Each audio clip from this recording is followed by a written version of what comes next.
Good evening and welcome to the TNT show. I'm John Drummond and I'm your host for the next 60 minutes. You know, it's been another great day for British democracy. It is now permissible to call another MP a liar in the House of Commons. We also hear today that Boris Johnson was partying at Christmas last year when he was insisting that everyone else, including you and me, had to isolate. Seems he was lying. Who knew? Thanks for joining us this evening. Tonight, we're talking to journalist Greg Russell. We'll be hearing about his show on this channel, INDYLIVE, tomorrow, when he'll be talking about Catalonia, connections between Catalonia and Scotland, and so much more besides, and what he thinks of journalism in Scotland too. By the way, those of you who were expecting lawyer Amir Anwar, we do hope you can join us on a future show. Greg is here and he's taking your questions live. So there's still time to submit your question. Details are on the What's On guide at whatsonguide.scot. As you know, TNT stands for The Nation Talks. So in many respects, this is your show. We're live, we're free, so no license, no problem. Now, to our guest tonight, The Nation talks to Greg Russell. Greg, how are you? I'm very well, thanks, John. And yourself? Very well, thanks. I've been watching some of the interesting stuff in the House of Commons today, and also the motion of no confidence yesterday in Boris Johnson, etc. But first and foremost, tell us about your show tomorrow. It's called Scotland and Catalonia, the Struggle for Independence in Contemporary Europe. Why should people tune in tomorrow? Well, there are parallels between the Scottish independence struggle and the even greater struggle in Catalonia, where we've seen levels of violence never witnessed outside war zones. The politics are slightly different, of course.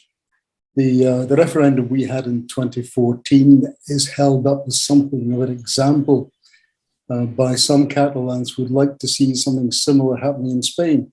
We go for a Section 30 order, they go for something similar from the Spanish president, and the whole thing's held legally, because Spain had claimed that the 2017 referendum was illegal. It was a wildcat referendum. So they held up ours as an example. But of course, now we're in the position where we can't get Boris Johnson and his government to agree to a Section 30 order. And he said outright, he said an outright no before, which has been confirmed, I think, this week. So there are similarities in the battle, although in the campaigns, although the actual battles are slightly different. Isn't there a particular problem in Catalonia in the sense that the Spanish constitution forbids any tampering with the territorial integrity of the state, which means that any referendum would be unconstitutional? Well, I think what it boils down to is any referendum that doesn't suit the Spanish government.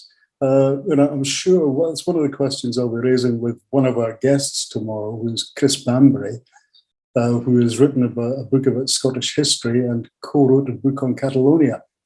He's also been involved with the all-party parliamentary group on Catalonia. So he's very knowledgeable about these things, and I'm sure he'll put me right on that one. Yeah, because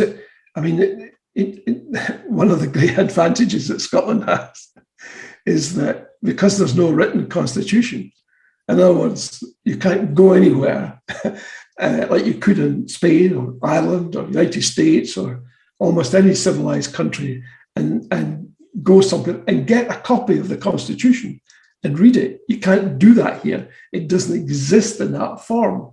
But one big advantage, and it's also a big advantage if you're growing an empire, is that not having it written down in one place allows interpretations. So, for example, Alex Salmond and David Cameron chose to interpret the British Constitution in a particular way, which is why we had the referendum in 2014. But now, and this is why I think your show is so apposite and topical, it seems to me, is that we're now in the same position pretty much as the Catalans, in the sense that while nobody could claim it was unconstitutional, nonetheless, it does depend on goodwill being exercised by Boris Johnson. That seems to me to be in very short supply, which means in every sense, it's just like Catalonia. Yeah, I mean, I think Alessandra Paluzzi, who's my other guest tomorrow, she's the president of the Catalan National Assembly, which is a grassroots organization, a pro-independence group.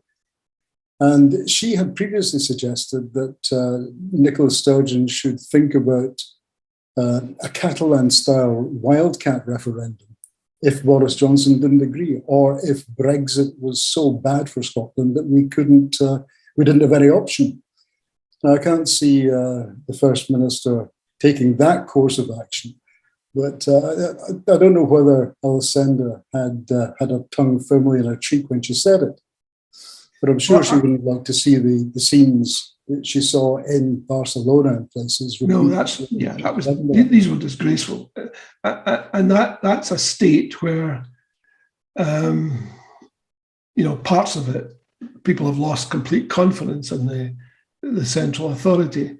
But it does, again, it does seem to me to be it's a difficult one. I mean, Nicola Sturgeon may well be forced down that route at some stage, should the UK prove to be intransigent. But it would be very difficult because, well, take Spain. I think if the referendum in 2014 had produced a different result, Spain had already indicated it would accept that result and would recognise the new state. I think if there was a different sort of referendum which didn't align with Westminster's approval or didn't have Westminster's approval, I think the Spanish might well be tempted down a different route. And then you've got other countries who might also want to go down that other route and not recognise the new state. In that case, you do have a problem because internationally, we're a trading nation. It would be different if we were maybe like Iceland or somewhere, where you can say, well, you don't want my fish, too bad. But I don't know, I'm being facetious now. But anyway, it seems to me this is one of the few opportunities for people to actually learn what's happening in Catalonia. Where is the conference taking place? Because it's actually physical, it's not just online, isn't it? Yes, physically. It's in the Civic Centre in Civic Street, as well as being online. So starting at 6 tomorrow. Yeah, and it lasts for, if people want to assign some time. I don't think they've assigned any time. I think it's probably about an hour and a half. Okay. And you have Elisenda Paluzzi. Have I pronounced that right? That's right, yeah. And you've got, and she's an economist as well as president of the Catalan National Assembly. Yeah, she's a professor of economics in Barcelona. Oh, well. She's the outgoing president of the ANC. She hands over, she has 6 months left to run her second term. So next year it will be a new president. Yeah. And Chris Bambury, who's also on the platform, as you say, he's the author of A People's History of Scotland and co-author of Catalonia Reborn, which is interesting, isn't it? I mean, It is, yeah. It's certainly a worthwhile read. I first met Chris at the All-Party Parliamentary Group on Catalonia a few years ago, and he's such a mass of knowledge about the subject. He's a joy to listen to. Well, it's going to be very interesting. So for everyone who's watching and listening tonight, you can actually go there to Civic House in 26 Civic Street, Glasgow. Or if you can't make it, and I can understand Christmas coming and you've got all sorts of other stuff, you can watch the proceedings on INDYLIVE tomorrow night at 6 o'clock. And I hope you'll all take, as many of you can, will take advantage of that. Because this is one of these rare opportunities where you get a chance to hear from people who are expert. And it's not just 2 minutes, wham, bam, thank you, ma'am, and the expert is back out the studio again.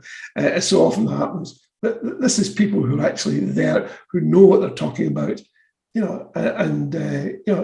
maybe it's a good idea to listen and watch people who actually know what actually things are real, the real facts, the facts as opposed to the fiction that you get elsewhere.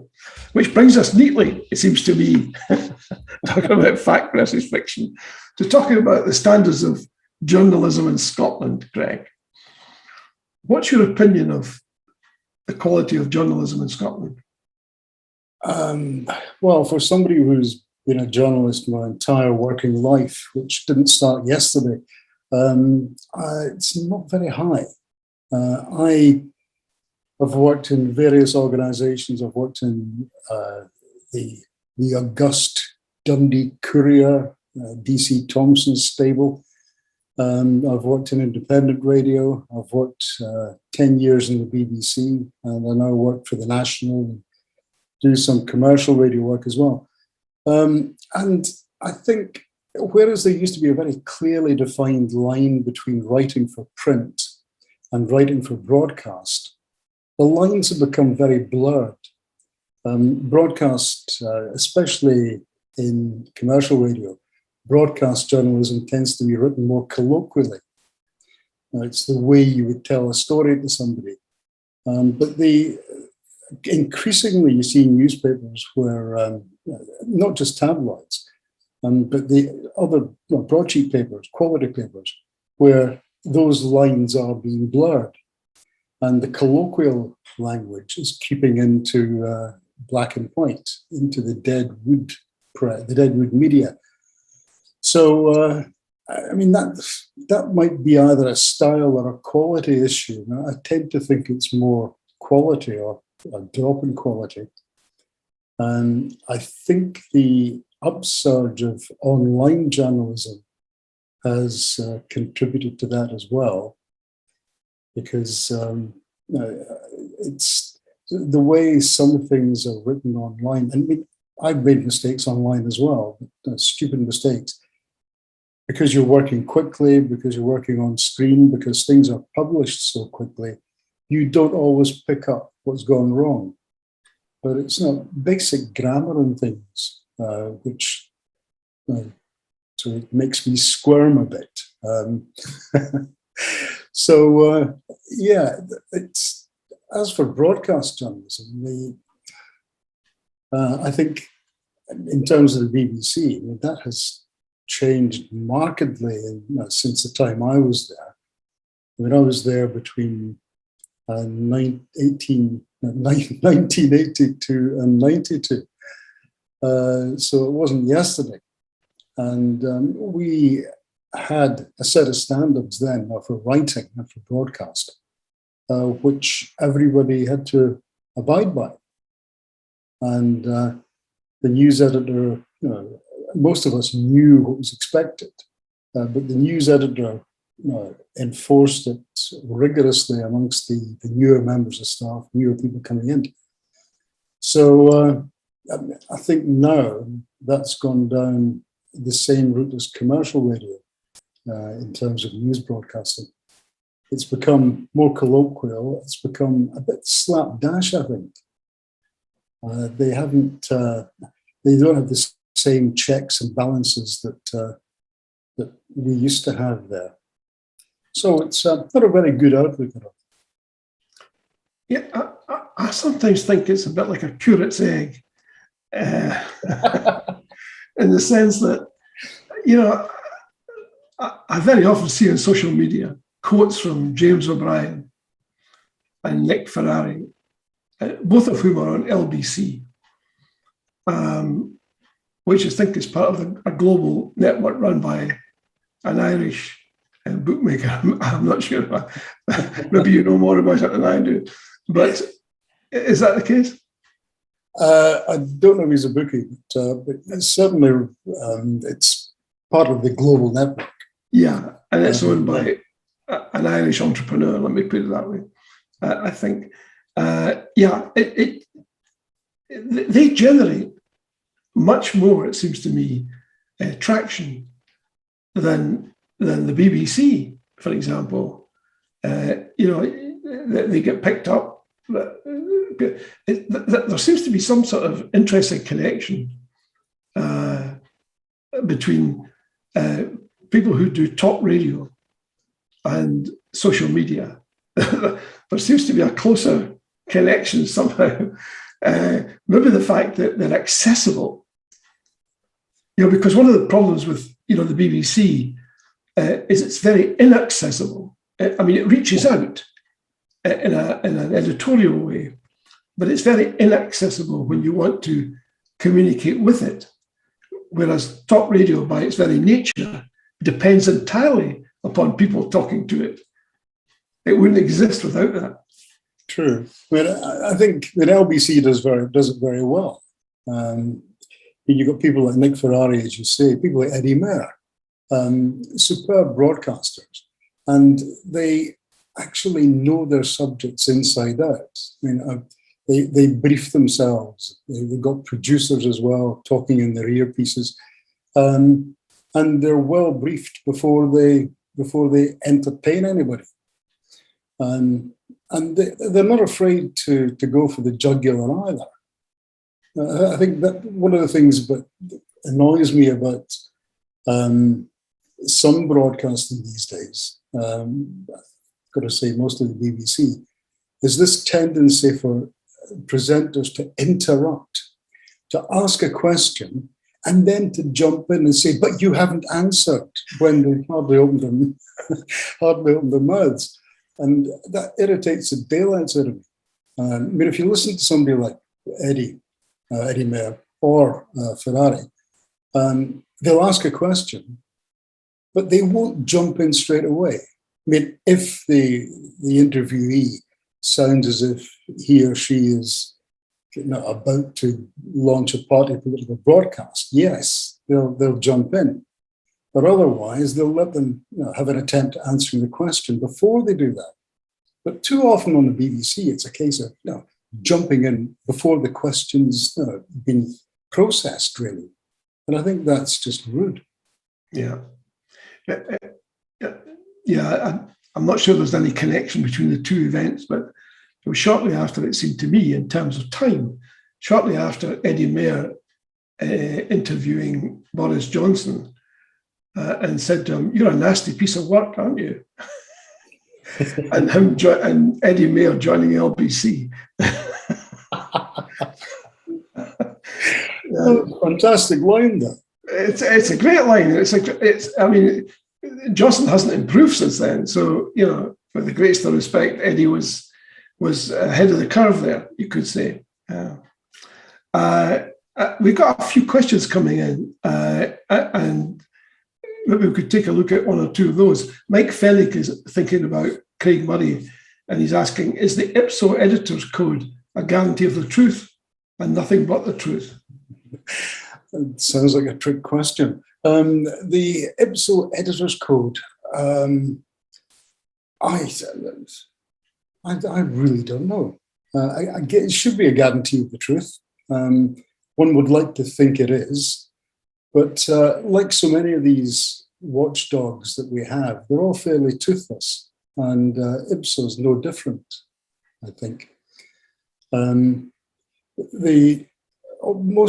of the time that it comes into play is with written journalism, as you would expect.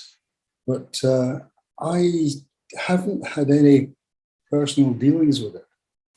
And he's thinking Craig Murray, and I think Mike's trying to lure me talking about Craig Murray and the case, which I'm a wee bit reluctant to do, except I think that he was wrongly jailed.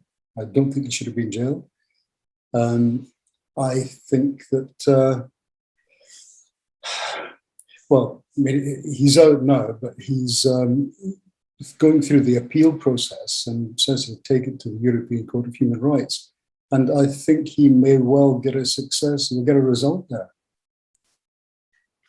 Yes, it doesn't necessarily reflect terribly well on Scottish justice. And I was rather hoping that, people would come forward from the legal establishment and say, this is why we think this was a fair result, or an appropriate result, or not an unexpected result, because he was tried in front of one person. And that's, for a lot of people, that strikes them as a troubling way to approach these matters. Because he was sentenced because of presumably lack of veracity on his part. Otherwise, why jail him? But that also suggests a degree of seriousness that was attached to his behaviour, which is interesting. Well, I think the legal establishment is certainly the biggest closed shop we've ever had since Wapping. And I think you'd wait a long time if you were waiting on legal figures to come out and talk about it. Well, there's bound to be an international impact on his case, if for no other reason than the fact that if you jail someone who's a journalist, it's just there's a bad look to that, I have to say, and also if you do it because of the nature of the case. I don't want to go stray too much, as you presumably don't either, into the legal environment and niceties of it. But the fact of the matter is, it doesn't look good internationally. And also, I do wonder if there was any malicious intent in the process. It has backfired, it seems to me, because if you jail somebody and it's not terribly clear that what the reasons are and how well grounded they are, you do run the risk of turning the person into a martyr. Well, yeah. Excuse me. Yeah, that's right. So I spoke to Craig yesterday when he came out, and he was saying that the prison officers he'd met in Stockton, several had said that he shouldn't be there, and one or two had said that he didn't become a prison officer to look after political prisoners, which has been Craig's case all along.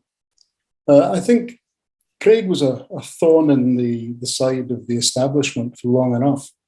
And I think there must be a feeling somewhere that if they had not punished him the way they did, that the thorn would grow and become sharper and more damaging to them. So I know that sounds a bit like a conspiracy theorist, but I think it could also be, there must be a tinge of truth in it as well. Yeah. We have a question here from Alison Clark.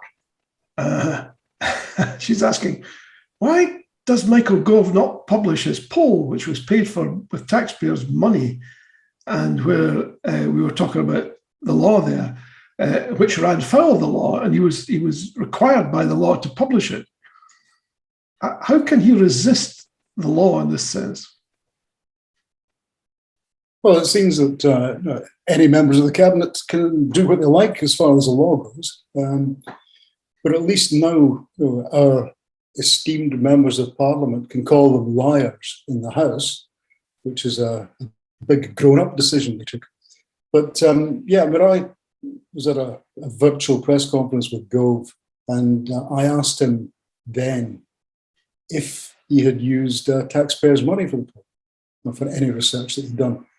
And he just waffled on and on and on and didn't answer the question. He was asked by somebody else the same question in a different way. Already answered that. And they refused to answer. And unless you have them in a corner by the scruff of the neck, I think that's but the only way you're going to get any kind of joy out of it. And even then, I think that would be difficult.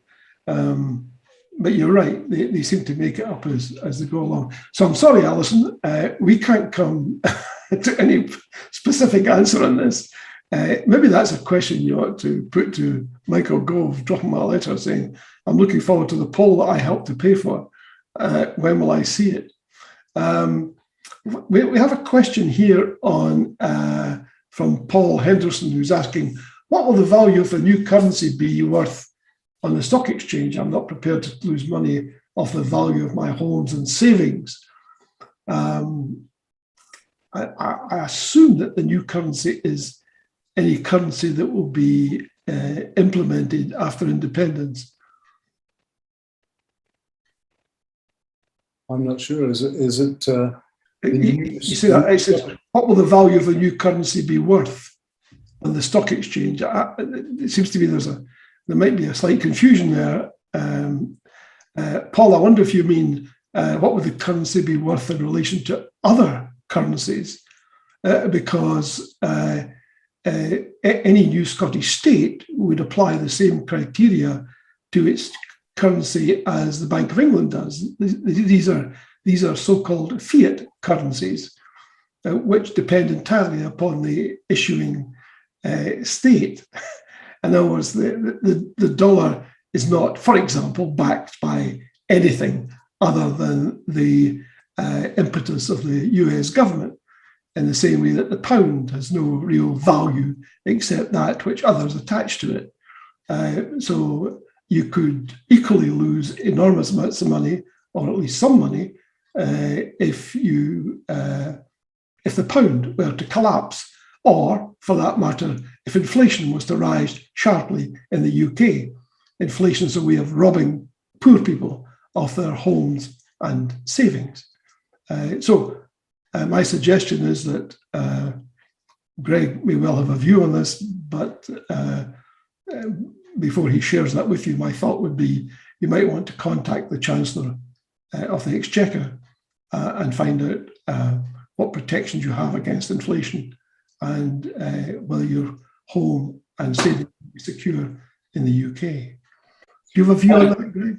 Not really, no. I thought the question was one about digital coinage, about digital currency, because we now have Scot coin on the go, and people have asked me about that, and I don't know a great deal about digital currency except that Bitcoin is now, one Bitcoin is now worth $20,000. Mm-hmm. So, yeah, that's my contribution to the digital currency debate. Well, I'll tell you something even more extraordinary. I went to buy a Bitcoin, not knowing what you've just told us. I thought, well, I've read all about this stuff, this Bitcoin stuff, and as you say, the Sunday National, of which I'm a subscriber, of course, were offering this Scot coin. So I thought, well, I'll go and check and see what it's worth. So I thought, I'll put some money in Bitcoin. Little did I realize that the numbers you've just given us, which is a Bitcoin is worth thousands of dollars. I thought I could amass a whole bunch of these and stick them in a drawer somewhere, whatever electronic form they take. So it was a rude awakening, Greg, to find out that my meager 10 quid went towards a fraction of a fraction of a fraction of a Bitcoin. So I did some research, which I really ought to have done before I got involved, and to learn to my amazement that some people are, listen to this, some people are projecting that a single Bitcoin in 5 years' time will be worth $20 million. Well, it all started with the $2 million pizza, didn't it? Bitcoin. But I think, did you buy any Scot coin, or did you get Scot coin? I didn't, because I hadn't done my research. I know lots of people who are in the sort of the cryptocurrency business, and their advice was you need to know more about Scotcoin and which particular, is it part of Bitcoin or Ether, something or other? Ethereum. Sorry? It's Ethereum. Ethereum, yeah. Ethereum. Right, that's the question I was asked. And I didn't know the answer. Perhaps I ought to have done. Is there still some time to buy Scotcoin? I think there is, because it hasn't gone on to the indexes yet, the indices. Okay. And people say, "Oh, how much is this worth? How much is my Scotcoins worth?" And you can't really tell, because it hasn't gone on to into the exchange mechanism. Okay, but once it's in there. Ethereum, is it? Ethereum, yeah. Okay. Well, that's good to know. Moving from the rather ridiculous situation with Bitcoin and all the different cryptocurrencies, John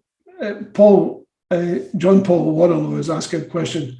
Do you think it would be possible for the Scottish Government to come up with an extra 2 months welfare on top of what people normally get when we do come independent, to ensure there isn't an economic hardship on the most vulnerable in society? I think that wouldn't be such a bad idea. That assumes, though, that that there is going to be general economic downturn, which we don't actually know yet. But certainly, if there were such a downturn, I think there should be some kind of allowance made for people who are, say, on benefits, just to tide them over through any uncertainty. But I'm not sure at all that that's what will happen. Presumably, it'll depend on the resources available, because when you do a sort of change of state, it sort of seems to me, based on historical precedents, it depends a lot upon what neighbouring states, what position they take, what attitude they take, because there's lots that they can do to facilitate or impede, depending on what their view is, which of course is an argument for having a very, very, very agreed referendum that isn't seen as a sort of wildcat or a one-off or whatever. But then again, who knows what the state of the economy is going to be? I'm thinking about the world economy now, because we've got COVID still, and we've got climate change, and who's to know what effect all of these major issues will have on the global economy. I mean, because right now, after COP26, we seem to have moved back to, oh, well, that was then, this is now, we can forget it all. We'll just carry on as before. It just strikes me as that. Here's a question that comes up all the time. Tomas Barber is asking, why does Nicola Sturgeon keep putting independence further and further away? I'm worried we'll leave it, it'll be too late. What's your take on that, Greg? Well, it's something that's worried me as well. I did join the SNP very briefly after the 2014 referendum. The first time in my whole career that I've joined a political party. And I joined in the hope that they would change, that some of the old guard would move along and let some new faces in. I was told that's what would happen. It didn't. And I went to, I think, 3 branch meetings, and where I could barely make myself heard to the office bearers. I mean, they didn't listen. If you made a suggestion, it was ignored. And I eventually had an argument with one of the officials, and then said, "That's it. No, take my card." But there was no change at all. I mean, it was a bit like the Chinese Communist Party. They're just this group of 4 people were kind of in control of everything. And I think that that comes down from the top of the SNP, because it seems it's a very tight-knit ship, a very tight ship indeed. And woe betide anybody who steps out of line. And I don't think that's proper democracy. I'm not a member of the SNP either. I was a constituency chairman at one time. But I mean, the counter argument is it's a membership organisation. I mean, these people are elected. So on the basis of that, how can a small coterie of people, a small group of people, effectively run everything the way they want to run it if they're part of a membership organisation where they could be removed if the membership so wished? Well, I think in the branch structure, I think it's a case of once everybody gets together, nobody really wants to do the jobs. So if they've got somebody who's willing to do it and give up the spare time, they'll just let them carry on. So I think that might have a lot to do with it, because I mean that is the same in just about any political party you go to. So I don't think the SNP is any different in that respect. I wouldn't imagine it is, frankly. I mean, you know, I don't have much experience of other political parties, but my sense of it is that there is always got. I think institutions become ossified over time. It doesn't matter what it is, whether it's political parties or the BBC or whatever. They just lose the flexibility they once had. The sinews get tight and they just can't respond. And one of the ways that you cope with not being able to respond is to shut things down, I suppose. Alistair Bryan is asking a question, which I'll try and slightly rephrase, because I think I know what he means. He worries about the franchise for a referendum, and the fact that in other countries, I think only people who have been registered for some time can vote on constitutional matters. They have a vote in every other respect, but not on constitutional matters. And he's saying there's loads of people who are on have a franchise. The franchise extends right across the board in Scotland, regardless of whatever the question that's being put is. How do you feel about that? Do you think the franchise should be restricted when it comes to constitutional matters? Well, it's a tricky one. I would tend to say yes, but I think what you have to do then is to look at Scots who no longer live here, and that's a completely different argument. That's a whole new can of worms, because it just opens so many possibilities. I think if somebody has been living in Scotland for so many years and they regard it as home, I mean, they maybe came here as a migrant, it could be nationalised, UK citizens. I think if they've made their home here, they should be allowed to vote on constitutional matters, because it affects them as much as it affects those of us who were born and bred here. In fact, many migrant families have offspring who have been born and bred here. I mean, that's nothing new in Scotland. I mean, when I was a child, my dad's workmates, the whole group of them were Polish, and they used to go out at nights, weekends, to the Polish club and things. So it's nothing new. Restricting the franchise to Indigenous Scots is new, and I think it's controversial, and I'm not sure about it at all. Yeah, okay. Let's move on. Thank you for your questions, everyone. Keep them coming.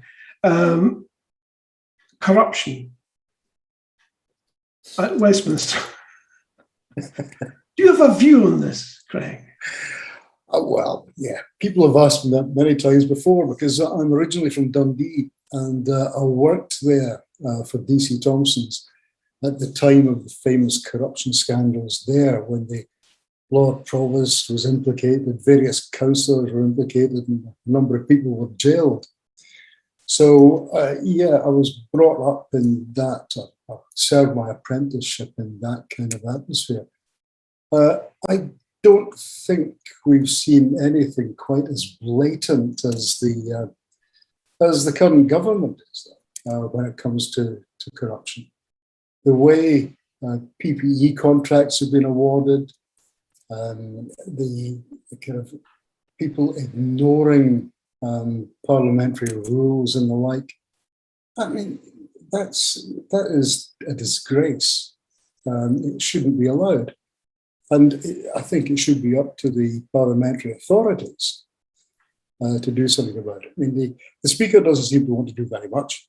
But then again, it's really all that bothers him is what happens in the chamber. Yeah. So I think it's up to the parliamentary authorities to take a harder line on it.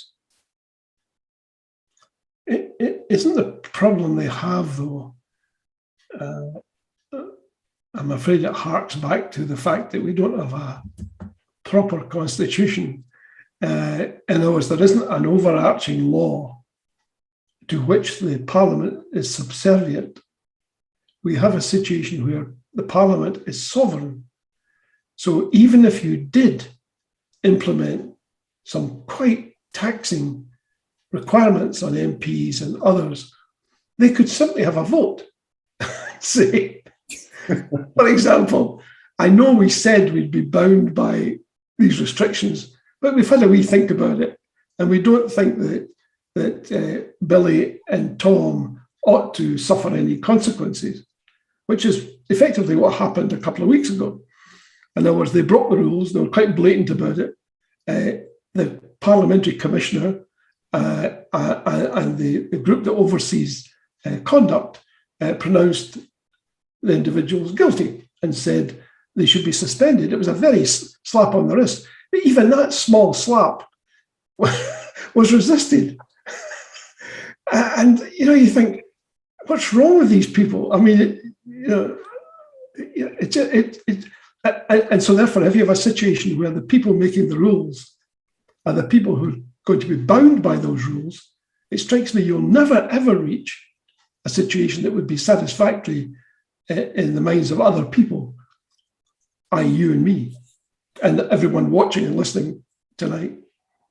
Yeah, well, but my kind of memories of growing up, watching what goes on in Parliament and things, the way it's changed over the past decade or 15 years or so, it's beyond all recognition from what it used to be. But it used to be a place where people may have disagreed with political opponents, and quite vehemently at times, but they respected each other, and they respected the authority of the speaker. Okay, it was a bit old-fashioned, but you can modernize a place like that without resorting to breaking the rules. I don't think there's any need for the kind of behaviour that we've witnessed recently. But it seems every other day there's another member of government, another member of the Tory party, breaking more rules. And I don't know how long that can go on. As Private Eye would say, I think it's time for Inspector Knacker to get involved. Well, Inspector Knacker has been asked on a number of occasions to become involved and has declined the invitation. And again, maybe it stems from that same cause, which is Inspector Knacker reports to the very people who are abusing the system. In other words, Inspector Knacker, his position or her position, it depends on the good favour of the very people who are accused of breaking the rules and otherwise. It comes down to jobs for the boys and girls, doesn't it? Well, yeah, and the way other countries handle this is they have a constitution, and it's separate from the executive, and it's separate from Parliament, and it means that you and I could take action against individuals. We don't have to go through some laborious, hey, could you please have a word with the Prime Minister? Civilized countries do this. in a civilized way. And I think you hit the nail on the head there. You said when you watched it, Parliament, it was ladies and gentlemen. They all agreed, even though there was no express constitutional requirement to do so, to abide by the rules. Yeah. That was how you remember it, isn't that right? Yeah, yeah. I mean, from my earliest days watching or listening, watching debates, usually on the news and things. And there was something quaintly reassuring about it, because you knew that the country was in, as a youngster, you knew the country was in reasonably safe hands. Not a bunch of crooks that they've got down there just now. And the ones who are the crooks who are in government, on the other side, you've got an opposition that is virtually unelectable in Scotland. So they are not representative of us at all. That brings me, John, to a point that we've covered with previous guests on the show from south of the border who have been, I would say, on the progressive side of politics, i.e. on the left. And to a man and to a woman, they've said, Keir Starmer ought to be beating a path to Nicola Sturgeon's door to cut a deal, because they say it's crazy. I mean, so what? They have to sacrifice one MP in Scotland. They get 59 others or 50 odd others to support them in order to govern. Because as these people point out, there is a big majority in terms of votes for non-Tory MPs. In other words, if there was that combination which these people describe, the likelihood is that Keir Starmer would be Prime Minister. Yeah, well, I'm just wondering if Keir Starmer is worried about the last coalition between the Lib Dems and the Tories. I remember saying to Alistair Carmichael and Willie Rennie in interviews, you are going to live to regret this. And just because you could get your feet on the rungs of power. And they both denied it vehemently, very strongly. We had a bit of an argument on air about it. And of course, you know what happened to the Lib Dems. I mean, they just disappeared, all but disappeared. I think that Starmer is now in a position where he's got nobody else to look to, apart from Nicola Sturgeon and the SNP. And if he went to them and said, look, I think we could do a deal, we could at least talk about it. No preconditions, just go in, have a chat, and see what transpires. And I think it would be the best way of getting rid of the Tories, because they seem to be stuck in, they're dug in for the long haul by the looks of things. And but it won't be easy to get rid of them.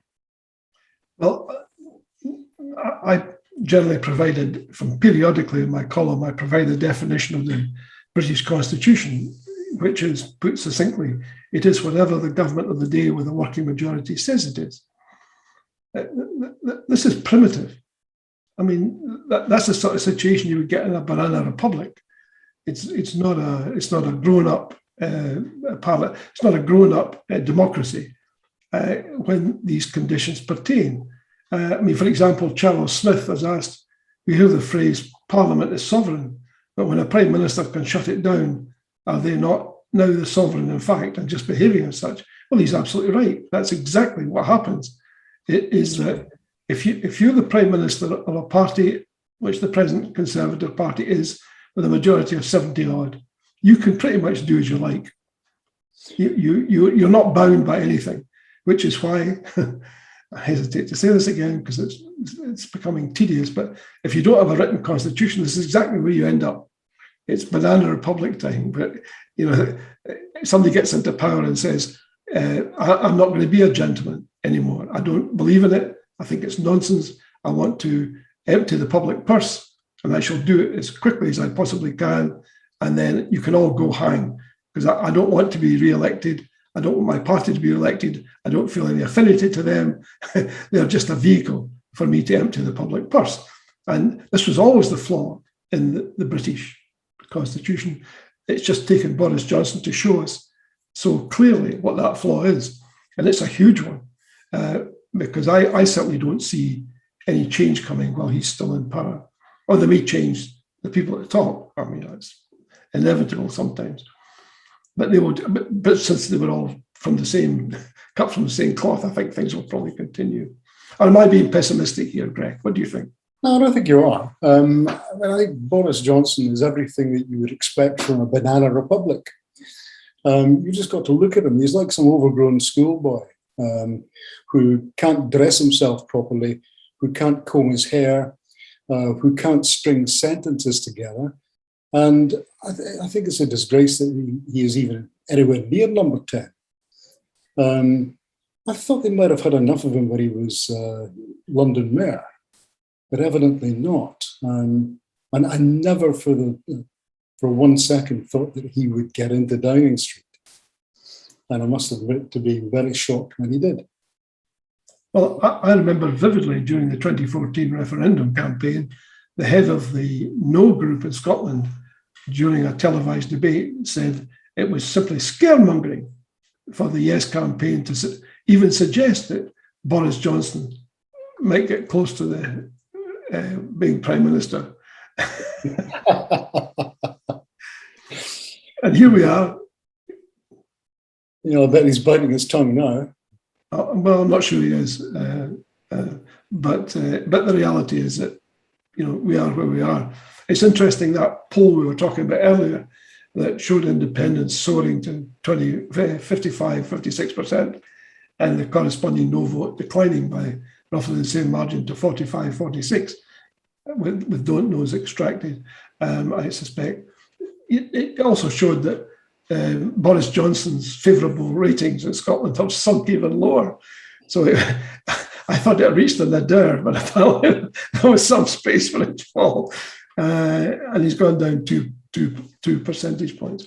But here's Charles is again raising an interesting point here. He says, has Greg any opinion on how to combat the tide of misinformation? That's a tricky one, Charles. Misinformation. A lot of it depends on which sector it's coming from, where it's coming from. Is it a tide across the whole media? Is it specific areas of the media? Is it online? Is it social media? I think there are different ways of tackling them all, but I think social media is the most difficult because you have huge companies like Facebook, Twitter, etc. And Mark Zuckerberg, for instance, I'm sure he believes he rules the world because he almost does. Really, he has access to countless amounts of data, and his data people are working on it all the time. So I think until you look at that, until you look at restricting access, you're going to have a very difficult battle to fight misinformation because most of it is coming from the internet and from social media. Yeah, it's scary, isn't it? Because I gather during the last presidential election that people in adjoining houses were given different reasons for voting for Donald Trump, depending on their purchasing decisions. In other words, this business of data mining, big data. So, for example, there are people in the system who can tell exactly what you bought yesterday and when you bought it, and they can extrapolate to why you bought it, and whatever that item may be. They know all about your viewing habits. They know. So it's just a question of crunching all that data together and expressing it in ways that you feed back to individuals data or information, in inverted commas, facts in inverted commas, which is based on your knowledge of them. So you know where the hot buttons are. For example, we had a question earlier about currency. Big data allows you to reach out to somebody who might be about to vote for independence, but is a little bit concerned about currency, and say, oh, look, this is going to be a complete shambles. And here's why. And I suppose that's a scary thing too. Yeah, well, I think it is. But the whole idea that everything you've ever done online is stored somewhere. I mean, okay, I mean that's realms of fiction, I think. But if you are careless when you're online, it's not that far from the truth. I know that when I go shopping, or when I'm asked to put the email address in for something, unless I'm going to go back, I won't do it. I just politely refuse. If it's online, I'll just put any old email address in. Yeah, I dislike the idea of too much of us being out there in other people's hands, and too much of our lives that are in other people's hands, too much knowledge about our lives. And I'm uneasy about that. As I'm sure you are. I am, and I think many other people are too, because they looked at how big data was used during the Brexit referendum, where some people, they discovered that immigration was a hot button for some people in some parts of England. And that's all they got, was just this constant banging on about immigration. And it's left an indelible mark, it seems to me, on our society, because it legitimized for the first time people with extreme views. Nigel Farage was never off the BBC. It's just, it's easy to see why lots of people were misled, it seems to me. Yeah, I think the BBC did itself no favours with the coverage it gave Nigel. I think that was a bad editorial move on their part, because in that lowered the esteem of the BBC in a lot of people's eyes. The fact that they gave so much time to Farage. It's interesting that Farage is an old word meaning rubbish. Well, it's not as polite as rubbish, but it's an ancient word for that. I've had people say to me that they think the BBC is dreadful. Would you go that far? Mostly, yeah. I think, I can't listen to BBC radio. I can't. The BBC News, I think, is trite, and the way they hand over to wherever you are, the news wherever you are, is so patronising.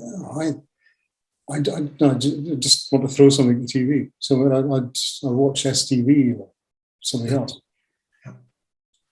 Oh, by the way, just a very quick note to everyone watching and listening. Right now, INDYLIVE is running a crowdfunder. I do want, please, everyone who can afford it to send some money to support INDYLIVE. We've just been talking about how dreadful the BBC is. Right? There needs to be alternatives.